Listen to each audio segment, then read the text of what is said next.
de la lumière artificielle. Elle régule quoi? Le développement du rythme biologique ou le rythme cardiaque de l'homme. Et j'ai noté d'ailleurs, la lumière influe également sur l'état psychologique de chacun. Oui, la lumière est un véritable outil de bien-être, du bien-être des hommes. Si on vit toujours dans le noir, est-ce qu'on ne va pas déprimer? Si on vit dans un endroit qui n'a pas de lumière, est-ce qu'on ne va pas déprimer? Mais le monde est dans les ténèbres. Et nous, nous sommes la lumière du monde. On le voit aujourd'hui. Comment les gens, au niveau de la santé, il y a des problèmes écologiques. Mais nous sommes la lumière pour éclairer. On peut avoir tout. Il y en a qui sont tout, mais ils sont dans les ténèbres. Et ils ont tous les autres problèmes qui se présentent, tous les autres problèmes de santé. Et Dieu nous appelle à éclairer. Regarde ce qui t'arrive. Ta lumière est éteinte. Il ne faut pas étonner de voir comment tu es.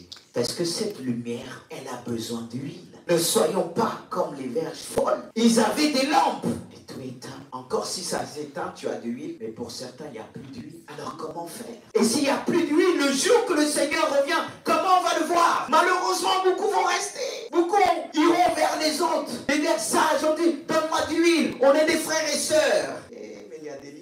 Peut-être certains disent, oh, c'est ça la vie chrétienne. Non, non, non. Il y a un temps pour tout. Tu diras, non, ma soeur m'a pas béni. Mon frère m'a pas béni. Or, tu es la lumière. Où est ton huile? Pour éclairer, pour être sur une montagne. Tu as besoin de l'huile, l'onction de Dieu. Malheureusement, la lampe de beaucoup va s'éteindre. Car quand la charité du plus grand nombre se refroidira à cause de l'iniquité. Quand l'iniquité sera accrue, la charité du plus grand nombre se refroidira. C'est-à-dire, quand l'iniquité va se répandre, les lumières vont s'éteindre. Et on ne pourra plus voir le chemin. Et comment voir le Seigneur? Lui qui dit, je suis le chemin, la vérité, la vie.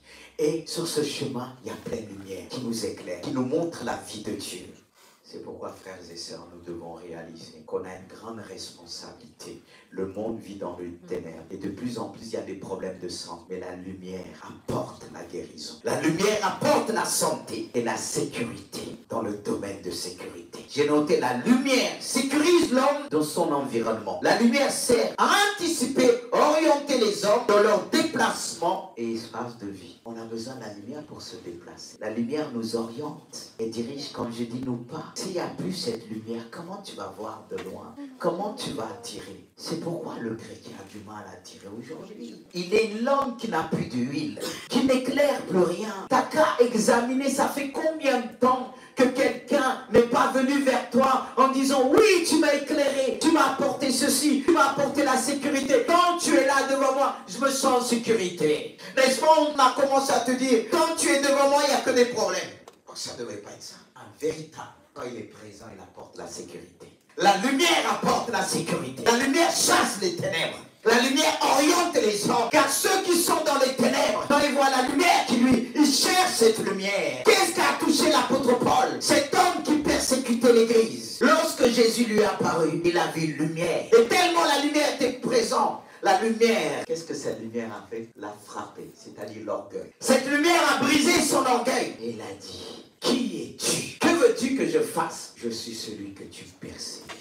Il te sera difficile de régimer contre les aiguillons, de tenir face à cette lumière. La lumière chasse les ténèbres. La lumière chasse les puissances des ténèbres. Quand on arrive dans certains lieux, la lumière que nous sommes, les démons partent. Mais est-ce que ta lumière chasse les démons? Est-ce que ta lumière chasse les méchants? Dérange les méchants? Car les voleurs, ils viennent toujours pendant la nuit, afin que personne puisse les voir.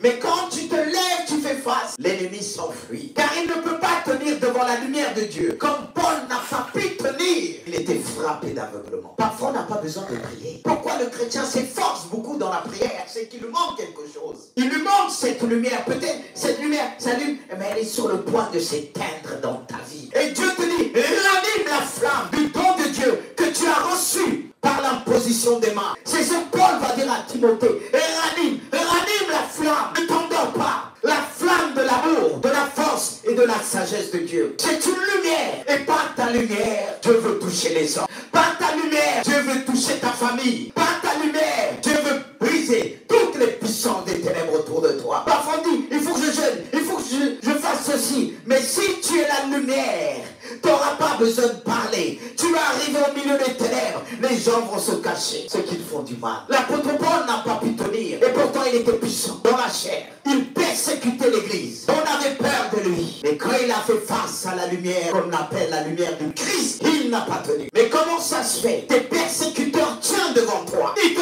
dire, c'est pas normal qu'on fuit devant les démons. C'est pas normal qu'on fuit devant les sorciers. Ils sont entourés par les ténèbres. Mais nous sommes entourés par la lumière de Christ. Amen. Christ est la lumière du monde. Il te dit, tu es la lumière du monde. Tu dois éclairer le monde. Tu dois chasser les ténèbres. Tu dois apporter la lumière dans les vies. Et même dans la vie de ceux qui sont en train de se refroidir, perd cette lumière. Comme Paul a dit à Timothée, ranime. Que l'Église puisse ranimer cette flamme. Comment examiner les choses? C'est de se regarder. Regarder notre vie. Est-ce que quand les gens me voient à l'extérieur, ils sont attirés par cette lumière? Est-ce que les gens à l'extérieur cherchent ma présence? Est-ce que dans ton travail, on cherche ta présence? Même si nous disons que les gens nous persécutent, pas tous. Ce passage nous dit bien qu'ils puissent voir cette lumière, qu'un jour qu'ils puissent glorifier le Seigneur.